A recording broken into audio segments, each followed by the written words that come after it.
Okay, you guys, buckle up because this is wild. Meghan Markle's Netflix journey? It's turned into an absolute train wreck, and honestly, no one saw it spiraling this badly.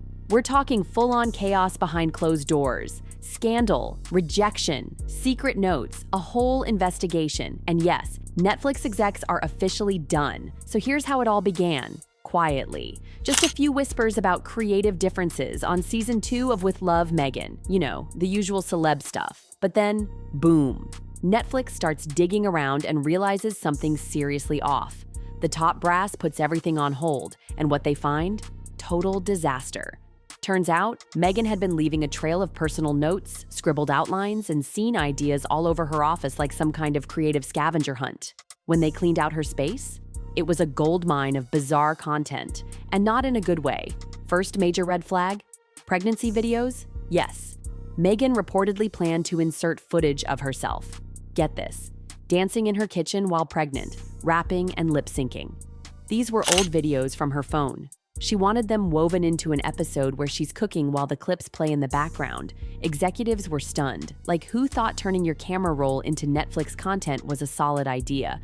But it gets worse. Then there's the divorce arc. Meghan had jotted down this whole emotional storyline where she and Mindy Kaling would sit down and have a heart-to-heart about divorce. Not a quick scene, a full episode arc. Netflix wasn't impressed. Insiders said it felt like Meghan using the show as a personal diary, airing her baggage instead of telling stories people could relate to. And then came the most jaw-dropping part, an 8-minute segment. 8. All about alcoholism. Meghan's notes described it as awareness-raising. But to the execs, it felt more like therapy on camera, especially after they found out Meghan had been storing boxes of wine in her personal trailer. Wine that was supposed to be for the cast. The irony? Off the charts. At this point, Netflix had seen enough. Meghan was stripped of creative control. Her notes were archived, and they pressed ahead without her. But Meghan wasn't giving up. Oh no. She tried to sneak those ideas back in during last-minute reshoots, and that's when the showdown happened. Ted Sarandos, yeah, the big boss himself, shut her down hard, like no sugarcoating, just a flat-out no. Meghan begged. She argued. She tried to pitch her ideas as visionary, but Ted was done. Zero compromise. And from that moment, things went downhill fast. The production became an emergency. Entire scenes were scrapped. New producers were flown in. The polished vision they'd once had? Gone.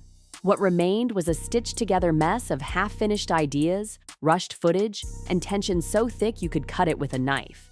But guess what? The chaos didn't stop there.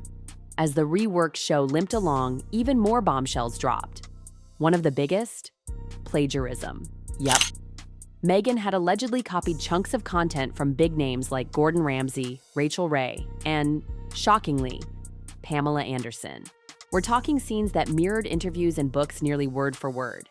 It wasn't inspired by, it was borderline copy-paste. Legal flagged it immediately. Everyone was freaking out.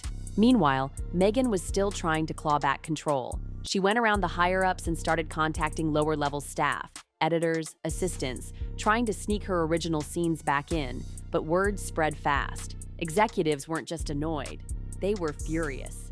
And soon, even people on her own team started pulling away. No one wanted their name attached to what had officially become a disaster. Her once buzzing Netflix office, silent, empty, being cleared out, and that's when staff found even more personal notes, sketches, episode plans, one idea, a cooking show where Meghan experiments with organic recipes while dropping deep takes on social issues. Another, a musical-style segment with kids' choirs singing about forgiveness and healing. What? To some folks, sure, it sounded quirky, but to Netflix? Completely off the mark. Totally disconnected from the audience. They were trying to make a hit, not an art school project. But the most shocking twist? Internal conversations between Ted Sarandos and top producers started leaking. Turns out, Netflix had been concerned for months. One exec reportedly said Meghan's storytelling was too emotionally performative. Another, brutally honest, said it felt like unfiltered self-projection with no storyline. Ouch. As the mess boiled over, media started catching wind. Headlines flipped. Gone were the days of Meghan Markle's bold new voice. Now everyone was wondering, had Netflix made a huge mistake? Industry insiders were asking how this show even got greenlit in the first place. One critic called it a case study in confusing fame with talent. And Meghan? She was still trying to save face. Sources say she quietly reached out to other streaming platforms, hoping to lock in a future content deal. But no one bit. Nobody wanted to get close to a disaster in progress. Her Netflix deal, once hailed as a comeback, was now labeled radioactive by people inside the industry. And the worst was yet to come. So if you thought that was the end of it, think again. Because as soon as Netflix's internal team got their hands on the rough cuts of With Love, Meghan Season 2, reality hit like a brick wall. Executives watched the footage, and apparently, there was a collective sigh across the floor. The whole thing was a mess. The pacing? All over the place. The tone? Confusing. And the content? Let's just say people were wondering if this was a Netflix production or Meghan Markle's personal vlog. Some scenes were literally just her talking to the camera, breaking the fourth wall in ways that left editors totally baffled. They weren't even sure if it was part of the script or some random footage accidentally left in.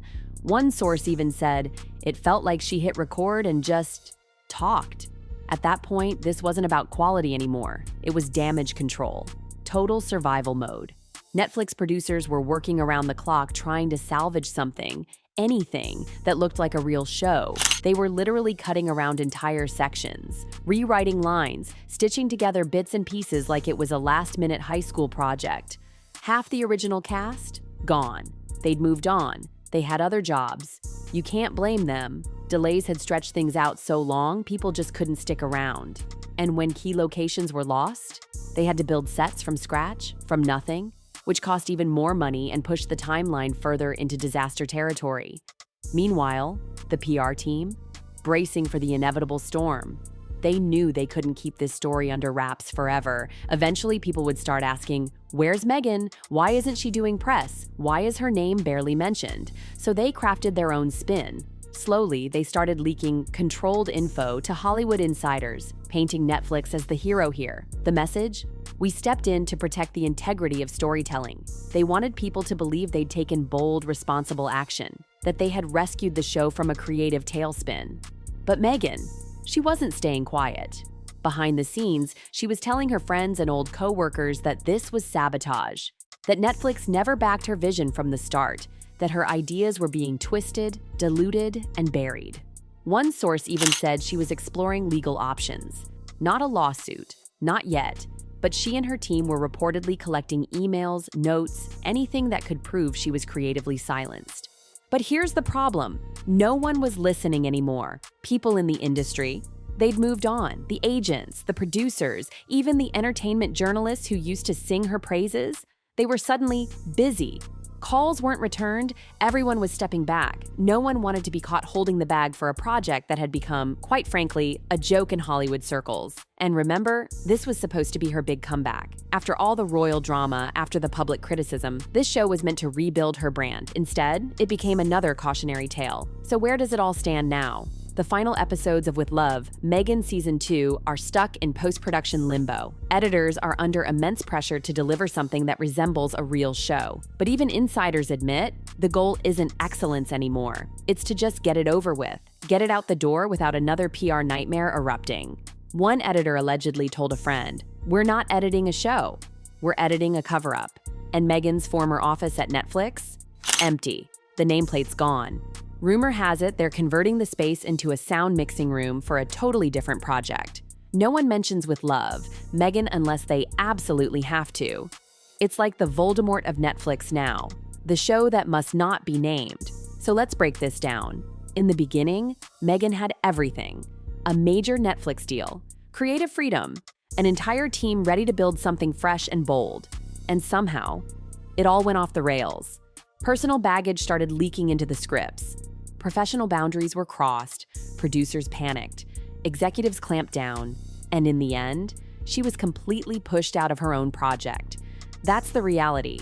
A project that started with so much potential is now just a reminder of how quickly things can unravel in Hollywood, when ego clashes with structure, when personal storytelling overshadows the audience, and when the dream of creative freedom turns into a public cautionary tale.